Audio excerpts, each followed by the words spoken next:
এবার আসেন শাওয়াল মাসের প্রথম জুমা। আপনি আমি মসজিদে আসতে পারছি, এই জন্য আল্লাহ রাব্বুল আলামিনের দরবারে শুকরিয়া আলহামদুলিল্লাহ।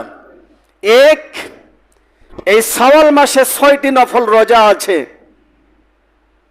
নফল রোজা যদি কেউ করে শাওয়াল মাসে, হাদিসটা হলো আনাস মালিক রাদিয়াল্লাহু তাআলা আনহু থেকে বর্ণিত। তিনি বলেন, নবী করিম সাল্লাল্লাহু আলাইহি ওয়াসাল্লাম ইরশাদ করেছেন, শাওয়াল মাসের 6টি রোজা কেউ যদি রাখে, কি রোজা এটা? নফল রোজা। কেউ যদি রাখে, জাহান্নাম যে বান্দাগুলি শিকল বাঁধানো থাকবে হাতের মধ্যে, পায়ের মধ্যে, শরীরের মধ্যে, আল্লাহ সুবহানাহু ওয়া তাআলা এই নফল রোজার ওসিলায় আল্লাহ তাআলা সব জাহান্নামের শিকলগুলি বান্দাদের হাত পা শরীর থেকে খুলে দিবেন। এটা প্রথম নাম্বার।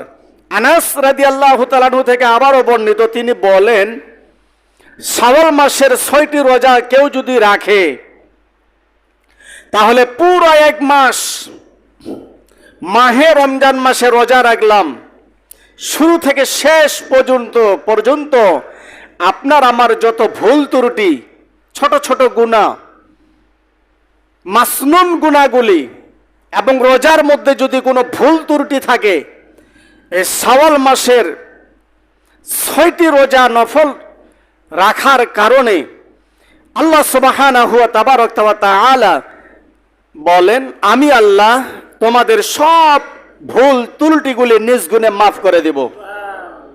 নাম্বার 3, আনাস মালিক রাদিয়াল্লাহু তাআলা আনহু থেকে বর্ণিত, তিনি বলেন, তোমরা শাওয়াল মাসের 6টি রোজা রাখবা। সাহাবীরা বললেন, ইয়া রাসূলুল্লাহ, সকলে পড়ি সাল্লাল্লাহু আলাইহি ওয়াসাল্লাম, আমি ধরবো আর শেষ করব? আল্লাহর নবী বললেন, দেখো, নফল নিয়ে বাড়াবাড়ি করো না। তুমি ধরছো, শেষ করতেও পারো, আবার তুমি আজ একটা করছো, 2 দিন পর আবারও করতে পারো। অর্থাৎ পুরা চারটাই, পুরা মাসটাই তুমি 6টি রোজা রাখবা। যদি রাখো, আল্লাহ তাআলা পুরা বছরের সওয়াব আল্লাহ তাআলা তোমার আমলনামায় দান করবেন। ফরজ না, নফলের সওয়াব পুরা বছরটাই। এই বছর থেকে শুরু করে আবার বছর আসবে, আবার মাহে রমজান আসবে, আল্লাহ রাব্বুল আলামিন নফল রোজার সওয়াব প্রতিটি বান্দার আমলনামায় আল্লাহ সুবহানাহু ওয়া তাআলা দান করবেন। কোন সুবহানাল্লাহ। এটা 2। 3, যে ব্যক্তি রোজা রাখবে শাওয়াল মাসে, অতীতের সমস্ত গুনাহগুলি আল্লাহ তাআলা মাফ করে দিবেন।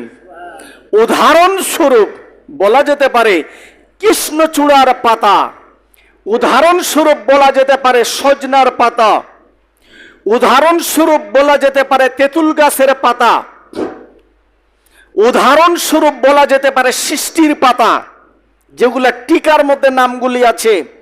আমি এই নামগুলি আপনাদের সামনে বললাম।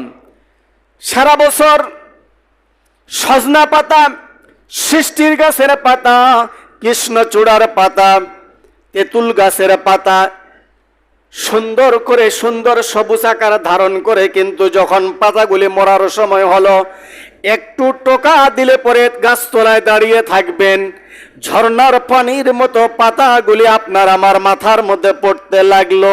কি জোরে বলেন, ঠিক কিনা?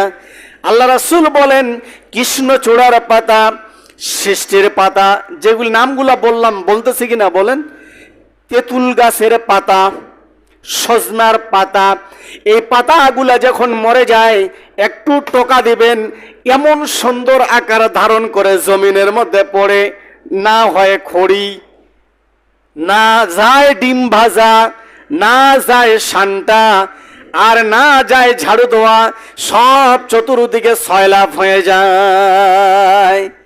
এবার 6 নাম্বার একটা উদাহরণ আল্লাহর নবী বললেন, যে ব্যক্তি শাওয়াল মাসে 6টি রোজা রাখবে, তোমরা বাঙ্কা তুলার গাছ দেখেছো, তার মুট্টিটা যখন ফেটে যায়, ধান বাড়ি যদি থাকে, আপনি কিয়ামত পর্যন্ত তপস্যা করেন, পুকুর পাড় আর জলাশয় যদি থাকে, আর আপনি যদি ভাবেন আমি তুলা কুড়াইয়া কুড়াইয়া বালিশ বানাবো, লেপ বানাবো, কোনোদিন পারবেন না। কারণ সব তুলা ফেটে চৈত মাসের বাতাসে পুকুরে পড়বে, জলাশয়ে পড়বে, একটাও কুড়ানো যাবে না। তাহলে কি করা লাগবে? যখনই গাভিন হয়ে গেল, পেকে গেল, সঙ্গে সঙ্গে পাড়া লাগবে। তাহলে আপনি আরামদায়ক বালিশের মধ্যে নিদ্রা পাড়তে পারবেন। কি জোরে বলেন, ঠিক কিনা? কিন্তু গাছের তলায় যদি জল থাকে আর আপনি যদি বস্তা ধরে থাকেন, জলে পড়বে তুলা, সে তুলা উঠাবো আমি, কুড়াবো আমি, শুকাবো আমি, কিয়ামত পর্যন্ত পারবেন না। সব ছত্রভঙ্গ হয়ে যাবে। আল্লাহ রাসূল বলেন, যারা শাওয়াল মাসের 6টি রোজা রাখবে, আল্লাহ সুবহানাহু ওয়া তাআলা অতীতের কৃষ্ণচূড়ার মতো মাসনুন গুনাহগুলি আল্লাহ তাআলা সব মাফ করে দিবেন। কোন সুবহানাল্লাহ, সব মাফ করে দিবেন।